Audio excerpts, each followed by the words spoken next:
오늘도 주님의 평안이 충만하시기 바라겠습니다. 이제 오늘 말씀은 마가복음 4장 22절 말씀입니다. 드러내려 하지 않고는 숨긴 것이 없고 나타내려 하지 않고는 감추인 것이 없느니라. 아멘.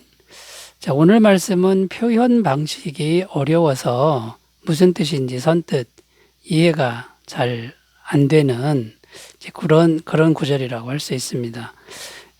오늘 말씀이 무슨 내용인지 쉽게 다시 표현하면 이런 내용입니다. 아무리 어렵게 말해도 결국은 다 알게 된다. 어렵게 말해도 말하는 거 아니냐. 그러면 다 알게 된다. 이제 이런 의미가 됩니다. 지금 주님이 비유로 말씀하시죠. 비유로 천국을 이제 계속 말씀하시는 건데 이 비유가 어렵다라는 겁니다. 그냥 속 시원하게 말씀하시지 왜 비유로 말씀하시느냐. 이제 어렵다 이제 이런 생각이 듭니다만 그러나 비유로 말하든 어떻게 말하든 또 어렵게 말해도 결국은 주님의 뜻은 드러내려고 말씀하는 것이다라는 겁니다. 그러니까 결국은 알게 하려고 말씀하는 것이지 감추려고 하는 게 아니다라는 겁니다. 그래서 오늘 말씀을 다시 읽어보면요. 드러내려 하지 않고는 숨긴 것이 없고 나타내려 하지 않고는 감추인 것이 없느니라. 자꾸만 비유가 어렵긴 해도 자꾸만 말씀하시는 것은 천국을 드러내려 하는 것이고 나타내려 하는 것이다. 이게 주님의 마음이다 라는 겁니다. 자, 그래서 하나님은 지금 뭔가를 드러내고 싶으신 것인데요. 한마디로 요약하면 천국에 속한 모든 것이고 곧 예수님께 속한 모든 비밀을 드러내고 싶은 그런 마음이라는 거죠. 곧 복음의 비밀을 드러내고 싶으신 건데 구체적으로 어떤 것들을 드러내고 싶은 것인지 살펴보면서 제 은혜를 나누겠습니다. 첫 번째는 예수님 안에 있는 이제 모든 비밀을 드러내는 것인데 예수님 안에 있는 영원한 죄사함의 비밀을 드러내고 싶으시다라는 겁니다. 예수님 안에 있는 영원한 죄사함의 비밀이다라는 거죠. 자, 예수님 안에 있는 가장 중요한 비밀 중 하나가 바로 영원한 죄사함의 비밀이다라는 겁니다. 히브리서 9장 12절입니다. 염소와 송아지의 피로 하지 아니하고 오직 자기의 피로 영원한 속죄를 이루사 단번에 성소에 들어가셨느니라. 자, 예수님께서 십자가에서 피를 흘리셨을 때 그 단 한 번의 죽음이죠. 죄가 없는 완벽한 분이 세상의 모든 죄를 대신 지시고 죽으셨습니다. 그 단 한 번의 제사가 영원히 죄값을 지불하는 이제 그런 제사가 된 거죠. 그런 죽음이 된 거죠. 자, 그래서 이제 이 말씀이 바로 이 예수님의 영원한 죄사함에 대한 말씀인데요. 이 영원한 죄사함의 비밀이 왜 중요하냐면 영원한 죄사함이 아니면 구원을 받지 못한다라는 겁니다. 죄가 조금이라도 남아 있으면 천국에 못 간다라는 거죠. 왜냐하면 하나님은 죄가 전혀 없으신 분이다라는 겁니다. 시편 5편 4절 주는 죄악을 기뻐하는 신이 아니시니 악이 주와 함께 머물지 못하며. 그러니까 죄가 조금이라도 있으면 안 되는데 우리는 늘 죄를 짓습니다. 근데 예수님 믿으면 영원한 죄사함의 은혜가 우리에게 적용되니까 구원받고 천국에 간다라는 거죠.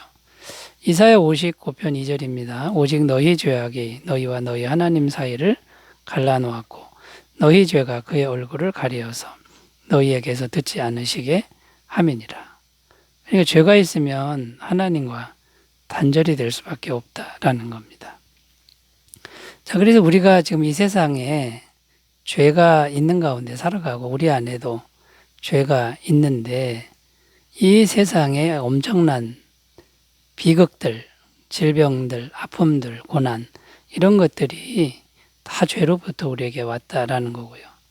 하나님과 우리 사이를 갈라놓았기 때문에 하나님의 은혜가 이제는 공급이 안 되니까 이런 일들이 이제 왔다라는 겁니다. 자, 그래서 하나님은 이 영원한 죄사함의 비밀을 꼭 드러내고 싶은 마음을 갖고 계시는 겁니다.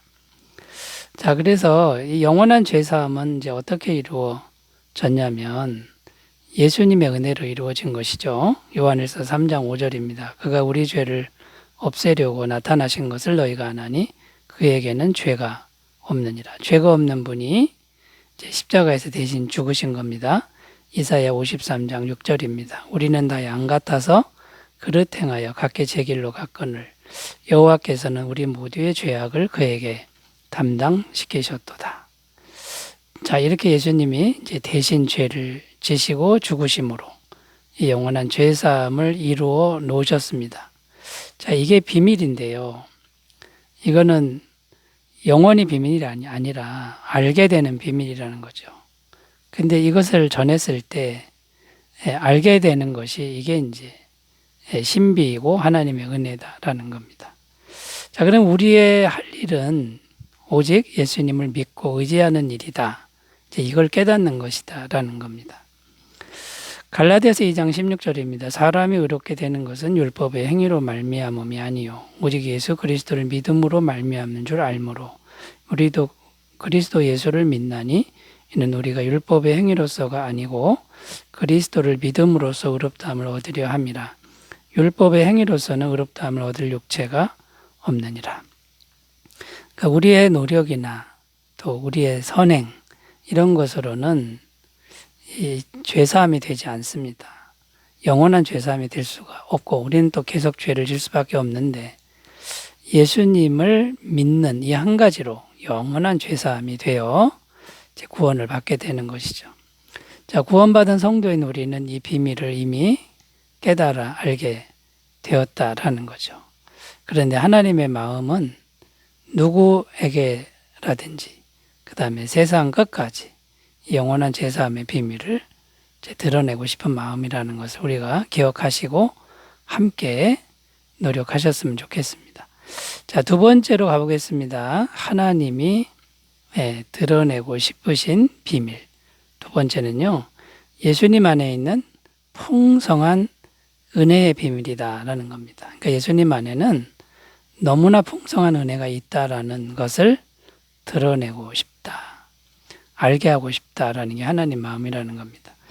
에베소서 3장 8절입니다. 모든 성도 중에 지극히 작은 자보다 더 작은 나에게 이 은혜를 주신 것은 측량할 수 없는 그리스도의 풍성함을 이방인에게 전하게 하시고. 자, 사도 바울의 고백인데요. 이 바울이 복음의 비밀을 깨달았다는 겁니다. 그런데 그 깨달은 이유가 뭘까 생각해 보니까 예수님 안에 있는 풍성한 은혜를 세상에 전하게 하기 위해서 예수님의 비밀을 깨달았다. 이렇게 고백하고 있는 겁니다. 자, 그럼 예수님 안에 있는 풍성한 은혜는 어떤 것들이 있습니까? 굉장히 풍성한 게 있는데요. 첫 번째는 하나님의 자녀 권세와 하나님의 상속권, 상속자의 권세가 있습니다. 로마서 8장 16절 17절 성령이 친히 우리의 영과 더불어 우리가 하나님의 자녀인 것을 증언하시나니 자녀이면 또한 상속자 곧 하나님의 상속자요 그리스도와 함께한 상속자니 우리가 그와 함께 영광을 받기 위하여 고난도 함께 받아야 할 것이니라. 하나님의 자녀인 것과 하나님의 상속자라 이 엄청난 은혜 아닙니까? 그 다음에 또 어떤 풍성한 은혜가 있냐면 하나님의 풍성하신 공급하심과 돌보심의 은혜다. 이게 마르지 않는다라는 겁니다. 빌립보서 4장 19절 나의 하나님이 그리스도 예수 안에서 영광 가운데 그 풍성한 대로 너희 모든 쓸 것을 채우시리라. 현실적으로 필요를 넉넉하게 채우는 은혜가 있다는 거고요. 베드로전서 5장 7절 너희의 염려를 다 주께 맡기라 이는 그가 너희를 돌보심이라. 하나님이 친히 우리를 돌보신다 이렇게 말씀합니다. 그러니까 사실은 염려할 게 없다. 염려는 하나님께 맡기라 이렇게 말씀하는 겁니다. 또 예수님 안에 있는 어떤 풍성한 은혜가 있냐면 영생과 천국의 은혜가 있다라는 겁니다. 베드로서 1장 11절 이같이 하면 우리 주 곧 구주 예수 그리스도의 영원한 나라에 들어감을 넉넉히 너희에게 주시리라. 예수님 믿기만 하면 넉넉히 천국에 들어간다. 이렇게 돼 있고요. 또 어떤 풍성한 은혜가 있냐면 하나님의 성품, 그 성품이 우리에게 전가가 되는 은혜가 있습니다. 베드로서 1장 4절 이로써 그 보배롭고 지극히 큰 약속을 우리에게 주사 이 약속으로 말미암아 너희가 정욕 때문에 세상에서 썩어질 것을 피하여 신성한 성품에 참여하는 자가 되게 하려 하셨느니라. 이제 세상 성품 썩어질 것에서 피하여 신성한 성품, 곧 하나님의 성품이 이제 우리 안에 들어오는, 그러니까 하나님의 인격을 닮아가는 이 풍성한 은혜가 있다라는 것입니다. 자, 하나님은 예수님 안에 있는 이 풍성한 은혜, 영원한 은혜를 드러내고 싶은 것을 우리가 기억하시고 우리에게 먼저 이루고 우리를 통해서 그것이 펼쳐가는 삶을 기도하셨으면 좋겠습니다. 자, 세 번째 하나님이 드러내고 싶으신 것 세 번째는요. 성령님과 항상 동행하는 비밀이다라는 겁니다. 자, 성령님과 동행하는 것도 비밀이라는 거죠. 이게 이제 아는 사람이 있고 이걸 모르는 사람이 있다라는 건데요. 성령님은 눈에 보이지 않습니다. 그래서 없는 것 같지만 분명히 존재하는 분이십니다.